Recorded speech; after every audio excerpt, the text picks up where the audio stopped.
Cara a Cara con Rosalía.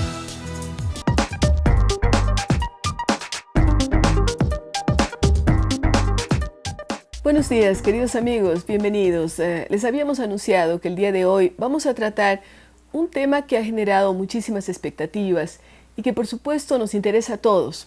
Tiene que ver con cómo va el clima en el mundo, cambio climático, efecto invernadero, disposición de los países para trabajar en reducción de emisiones, cómo economizar el agua, cómo tener un mundo mejor, sabiendo que cada día la población del planeta se incrementa.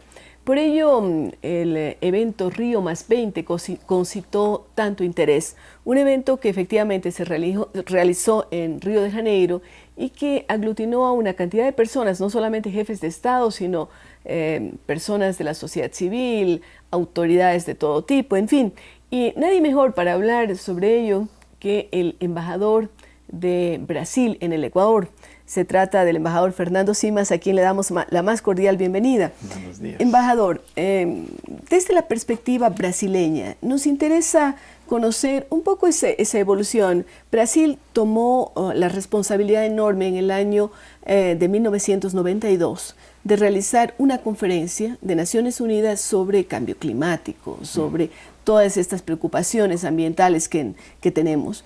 Y luego, 20 años después, toma otra vez la responsabilidad. ¿Qué dice, cuál ha sido la perspectiva del gobierno brasileño frente a estos temas? Bueno, buenos días, un gusto participar del programa.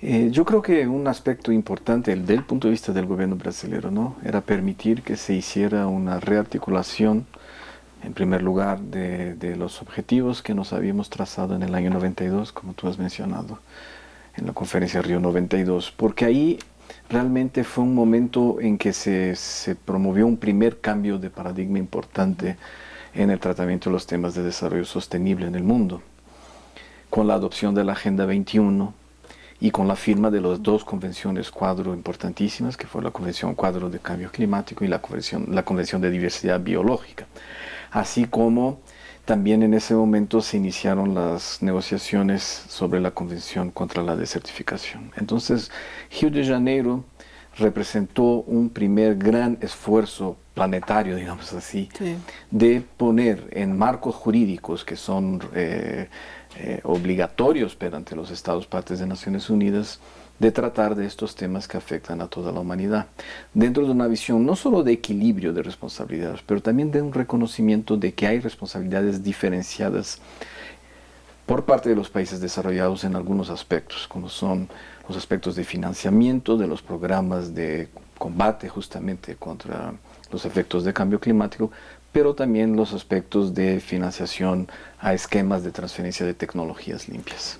Usted, embajador Fernando Simas, ha tocado varios temas que son claves. Primero, esa Agenda 21 que se trazó. ¿Qué pasó 20 años después? ¿Se cumplió de alguna manera? Porque hay gente que es un poco escéptica frente a lo que se puede hacer como iniciativas globales, sobre todo en un mundo que en los últimos años ha entrado en crisis financiera. Y usted mencionó ese tema financiero, que es importante saber de dónde se saca el dinero para hacer ciertas cosas que tienen que hacerlo o para tomar ciertas medidas que eliminen esos riesgos tan a largo plazo por un lado y por otro lado inmediatos que tenemos en temas de cambio climático. Bueno, es una muy buena pregunta porque de hecho yo creo que sigue habiendo una enorme expectativa, no solo con el cumplimiento de la Agenda 21, pero también ahora con el desarrollo a partir del documento que se ha firmado en Río de Janeiro, que se llama El futuro que queremos. En el aspecto de financiamiento y de incentivo a programas para el desarrollo de padrones sostenibles, económicos sostenibles, yo creo que realmente no se han cumplido todas las expectativas y vamos a seguir teniendo esta pelea en los próximos años.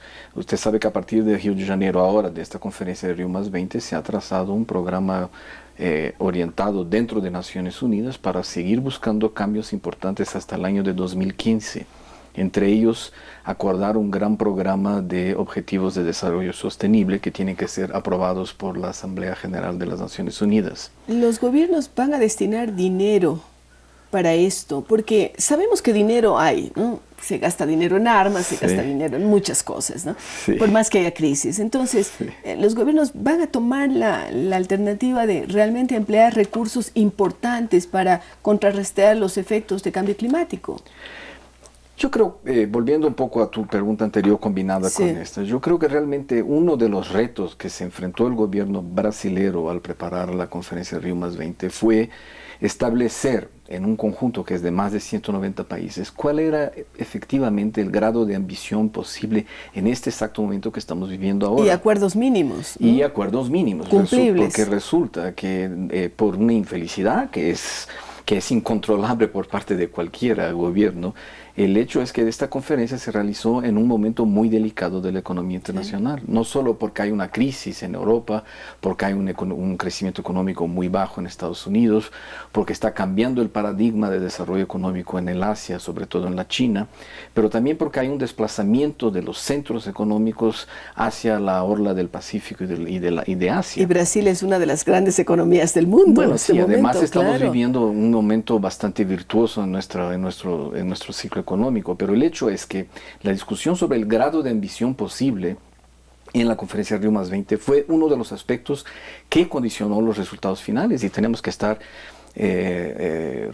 tenemos que reconocer ese aspecto. Hubo dificultades, por ejemplo, en el establecimiento de un fondo financiero más ambicioso, justamente porque muchos de los países que tienen que asumir ese reto de tener una participación más proactiva en financiar estas actividades, no lo pudieron hacer por razones coyunturales internas de sus países, internas de claro. sus propios países. Claro, porque economías como Holanda, los Países Bajos, que daban más dinero, de pronto empezaron a sentir una cierta crisis, o España, o España los otros países, es un buen por ejemplo, supuesto. que ha sido siempre un país muy activo en términos de financiar este sistema de cooperación en redes internacional, ¿no?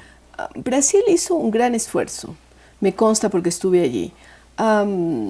¿Está satisfecho Brasil con lo obtenido? Estamos muy satisfechos.